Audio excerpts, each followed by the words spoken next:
Welcome back. All right, so some news of the day for all you fine people on the internet for your Monday, June the 2nd.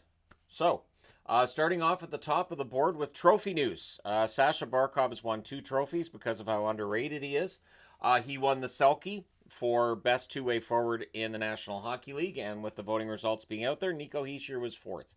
So Devils fans, he's getting attention. He was 4th on the list. He's getting closer.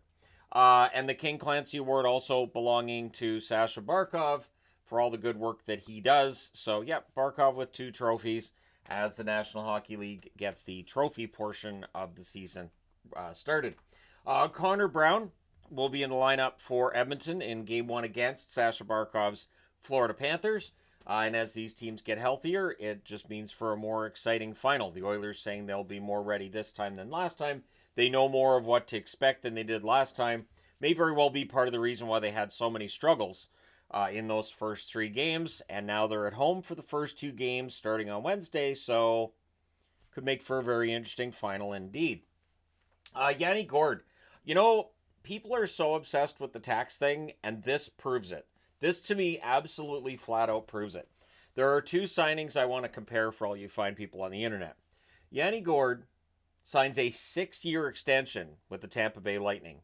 The cap hit is $2.33 million. And I see people saying, well, this is proof that the taxes are just, it's a benefit to Tampa. Really? So last year, Yanni Gourde plays 57 games, had 7 goals, 24 assists, 31 points. And in his return to Tampa, he was kind of quiet. In fact, in the playoffs, he had 1 assist in 5 games. He's also 33 years of age. So there is tremendous risk to this contract. Yeah, they can put him on LTIR later in the contract. That's fine. But at the same time, Johansson signed an extension with the Minnesota Wild. It is a 1-year deal worth $800,000. And last year, this year, Johansson had 72 games, 11 goals, 23 assists, 34 points. And he's 34 years of age. So he's 1 year older than Gourde, although Gourde turns 34 in December, and had 3 more points in 25 more games. And apparently, for Tampa Bay, that means paying almost $2 million more. A little over $1.5 million more in terms of cap hit, and for 5 more years. So I don't get it. I don't see why, but I like, that's the narrative, right? Anytime these teams sign a contract, it's gonna be, well, that's not fair because that's such a huge bargain. And meanwhile, we have Johansson signing for a much lower cap hit and for a much shorter period of time. It's just so strange to me. Cleven has signed an extension with the Ottawa Senators. It is a 2-year deal for the restricted free agent to be. It is a $1.6 million cap hit for Cleven. Good defensive defenseman. Not a lot of points there. Maybe those points start to show up as he gets to be more of a veteran defenseman. But either way, it's a 2-year extension with Ottawa. Should work out well, I would think, for both sides. Of course, tomorrow is the NHL Media Day. They have the Media Day before the Stanley Cup Final. Keep in mind that Gary Bettman wanted to announce the CBA extension during the Stanley Cup Final or before the Stanley Cup Final, and Media Day would be where he would probably want to make that announcement. I haven't heard anything at this point. I know that they've been working on it, and it sounds like they're working together and that they're not talking over each other. They're not fighting. There's not a lot of arguing going on, so it definitely sounds like we should get a CBA extension. I don't know if we get it this week, but it'd be kind of fun if we did. And then we get to analyze it, because who doesn't want to analyze a collective bargaining agreement? Put your hand down. I can't see it. So also from the National Hockey League, they've announced that the ASL, or American Sign Language crew, is going to be back to work in the Stanley Cup Final. I think an ASL assigned broadcast should be done for every national broadcast, whether it's Canadian or American, when it comes to the National Hockey League. I think it just makes sense.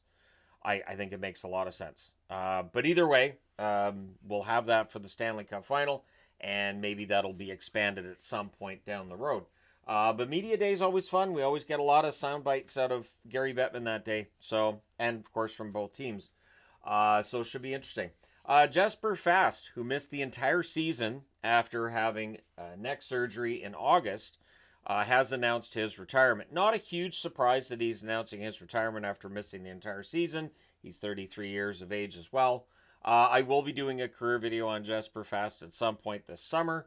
Of course, during the off season, that seems to be the best place for a lot of these to go. Although I've been doing the occasional career video here and there over the last couple of weeks. But Jesper Fast, I will get that one done at some point this summer. Coming out of last night's Memorial Cup Championship, the Memorial Cup MVP, Eastston Cowan, who is all set to play for the Toronto Maple Leafs next season. And if Cowan's able to jump into a top 6 role for Toronto right out of the gate, especially on an entry-level contract, that is something they have not had for a while in their top 6, is a, really highly thought of prospect on an entry-level deal. So, we'll see how things go with Cowan. And, of course, Nyes is getting his extension soon.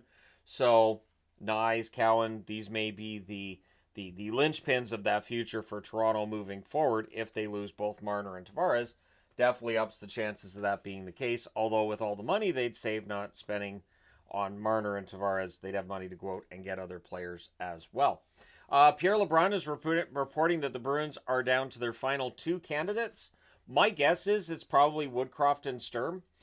This does mean that for anybody who is reporting that Sturm was the new head coach for the Boston Bruins, not yet. It has not been decided yet. There are still 2 candidates in the running.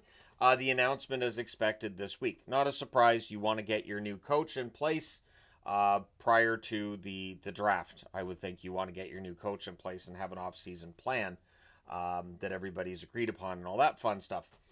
In the AHL, Laval last night lost to Charlotte 5-1. Charlotte's now up 3-0.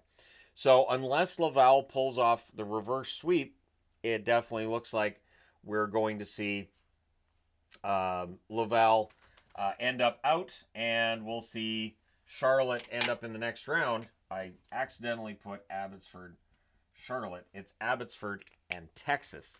So Texas is hosting the Abbotsford Canucks tonight. It is a 2-0 series lead for Abbotsford. I'm not flying to Texas for this game. I'm not.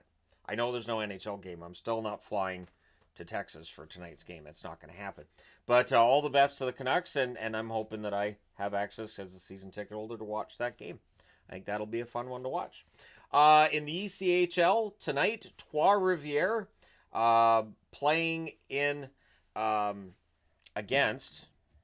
Yeah, I put Tor. That's Toronto. It's T-O-L, Toledo. So Toledo. Trois-Rivières and Toledo. I even put T-O-L there. Anyways, I would say I'm overtired, but I don't think so.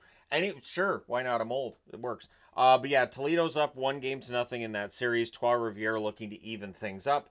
Then the next 3 games will be in Trois-Rivières. And of course, tonight with Texas, that is the first of 3 games that Texas will host before a potential Game 6 in Abbotsford, which the possibility of a Game 6 means I'm not going to be able to have a street hockey game next weekend. And I did get a ticket to the 3 Days Grace concert that the whole family's going to. I didn't get a ticket to that concert initially because I thought, well, it's a Saturday night in June. There's no way we're not going to have an NHL playoff game, but the Stanley Cup playoffs do not have a game this weekend. So such bizarre scheduling to have a game on Friday and a game on Monday in June. It's so bizarre. But anyways, there you go. Let me know your thoughts in the comment section below. As always, hit like and subscribe in the event you may not have done so already.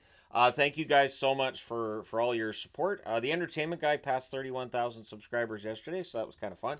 I've been trying to post a little more regularly on there. So at any rate, check that out if you have the time. But in the meantime, thank you guys so much for watching, for all your support. Don't forget to hit like and subscribe on this channel if you haven't done so already. That being said, I'll talk to you again soon.